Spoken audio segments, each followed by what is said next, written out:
নমস্কার বন্ধুরা, আমি রুমেলার রুমিজ টেস্ট অ্যান্ড ট্রাভেলসে অনেক অনেক স্বাগত।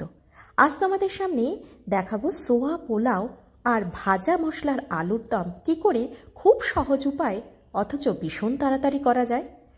ঘরে যে সবজিগুলো ছিল সেগুলোকে প্রথমে একটু সরু সরু করে কেটে নিচ্ছি সোয়া পোলাও বানানোর জন্য। গাজর, বিনস, ক্যাপসিকাম আর পেঁয়াজ রসুন তো সঙ্গে থাকছেই। সত্যি কথা বলতে কি, সোয়া পোলাও 1 পট মিল। জাস্ট সোয়া পোলাও বানিয়ে নিলে তোমরা টিফিন, লাঞ্চ কিংবা তাড়াতাড়ি ব্রেকফাস্টও করে নিতে পারো। কিন্তু আমি তার সঙ্গে ভাজা মশলার আলুর দম তোমাদের দেখাবো। দেখতেই পাচ্ছ, গাজর সরু সরু করে কেটে নেওয়ার পর আমি বিনসটাও ঠিক ওই রকম করেই কেটে নিয়েছি। ক্যাপসিকামও সেম।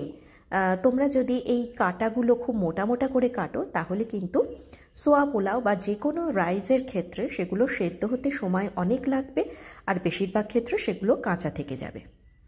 বিশেষত এই রেসিপিটা যারা ব্যাচেলার তাদের পক্ষে ভীষণ সুবিধাজনক।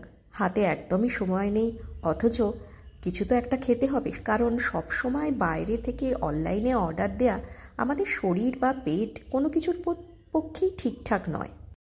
সবজিটাকে ভাজার জন্য আর রাইসটাকেও নাড়াচাড়া করার জন্য দেখতেই পাচ্ছ সাদা তেল নিয়ে নিয়েছি, আর তার মধ্যে অবশ্যই গোটা গরম মশলা। গোটা গরম মশলার মধ্যে কি কি নিয়েছি: দারচিনি, এলাচ, লবঙ্গ, বড় এলাচ, তেজপাতা, জিরে। তোমাদের কাছেও যেগুলো অ্যাভেলেবেল গোটা গরম মশলা হিসেবে সেগুলো তোমরা নিতে পারো। এর মধ্যে পেঁয়াজ, রসুন, ক্যাপসিকাম, গাজর যেগুলো আমি সরু সরু করে কেটেছিলাম, বিনস অলরেডি রাইসটায় দেবো বলে সেগুলোই এর মধ্যে দিয়ে দিচ্ছি। তবে হ্যাঁ, শীতকাল বলে আমি কড়াইশুঁটি আর সোয়াবিন আলাদা করে সেদ্ধ করে তুলে রেখেছি। এবার সোয়াবিনটা কি করে সেদ্ধ করব সেটা অনেক ক্ষেত্রে, অনেক রেসিপিতে, অনেক ভিডিওতে আমি দেখিয়েছি, তাও তোমাদের আরেকবার বলে দিচ্ছি। সোয়াবিনের মধ্যে একটা গন্ধ থাকে, অনেকেই বলে সোয়াবিন রান্নায় সেই গন্ধটা কিছুতেই যেতে চায় না। তার কারণ হচ্ছে সোয়াবিনটা সেদ্ধ করে নেওয়া, নুন জলে সেদ্ধ করে নেওয়ার পরে বাড়তিনে ঠান্ডা জলে ধুয়ে নিতে হবে, আর ভেতর থেকে সোয়াবিনের জলটাকে চিপে নিংড়ে আলাদা পাত্রে রাখতে হবে, যাতে সোয়াবিনের মধ্যে বিন্দুমাত্র কোনো রকম জল না থাকে।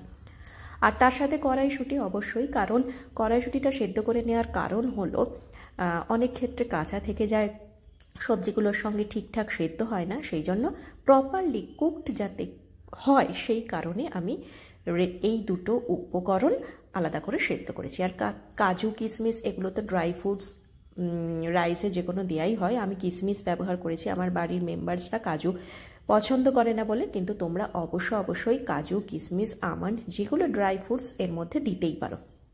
আচ্ছা, আর একটা কথা বলে দিই, আমি এখানে নর্মাল রাইস ব্যবহার করেছি, যেটা আমার ঘরে ছিল সেটাকেই আমি বয়েল করে রেখেছিলাম, তারপর ইউজ করেছি। তোমরা চাইলে বাসমতি, বড় দানার বাসমতি বা ছোট ভাঙা বাসমতিও হয়, সেটাও ইউজ করতে পারো, যেটা ইচ্ছা তোমাদের ইউজ করলে।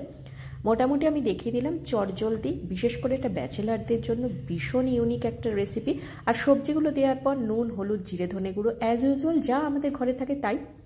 আর যখন রাইসটা পুরোপুরি মিশে যাবে মশলার সাথে, তখন ওপর দিয়ে একটু নুন ছড়িয়ে দিতে হবে, আর ওপর দিয়ে ঘি, একটু চেরা কাঁচা লঙ্কা দিতে হবে, সুন্দর একটা স্মেল আর খাবার টেস্টটাকে আর একটু বাড়িয়ে দেওয়ার জন্য। আর ওপর দিয়ে তোমরা ধনে পাতা বা পুদিনা পাতা যা কিছু তোমাদের হাতের কাছে থাকে সেগুলো দিয়ে জাস্ট রেডি সোয়া পোলাও। এবার চলো ভাজা মশলার আলুর দমটা দেখিয়ে দিই। ভাজা মশলার মধ্যে জিরে, ধনে, মৌরি, শুকনো লঙ্কা, একটু নুন দিয়ে ভেজে নিতে হবে, তারপর এটা মিক্সিতে গুঁড়ো করে নিতে হবে। নুন দেওয়ার কারণ হলো এই যে মশলার ইনগ্রিডিয়েন্টসগুলো তাড়াতাড়ি গুঁড়ো হয়ে যায় নুন দিলে, এটা কিন্তু মাথায় রেখো, এটা একটা ছোট্ট টিপস। আর আলুটাকে সেদ্ধ করে নিয়েছি, সেদ্ধ করে নিয়ে তারপরে আলুটাকে ভাজবো। আর নুনের পরিমাণ কিন্তু তোমরা দেখেছো ভাজা মশলায় আছে, তাই আলুতে সেই অনুপাতে দেবে যাতে খুব একটা বেশি না হয়। কড়াইশুঁটি দিলাম, আর নুন, হলুদ, জিরে, ধনে গুঁড়ো অ্যাজ ইউজুয়াল। আর হিংটা কিন্তু এখানে অবশ্যই ভাজা মশলার আলুর দম তৈরি করার জন্য হিংটা কিন্তু ভীষণ একটা ভূমিকা গ্রহণ করছে। আর তার সঙ্গে টমেটো কিন্তু পিউরি করিনি, কারণ এই টমেটোটা সিদ্ধ হয়ে যে একটা কালার বা রং আসবে সেটা কিন্তু দেখতে অসাধারণ।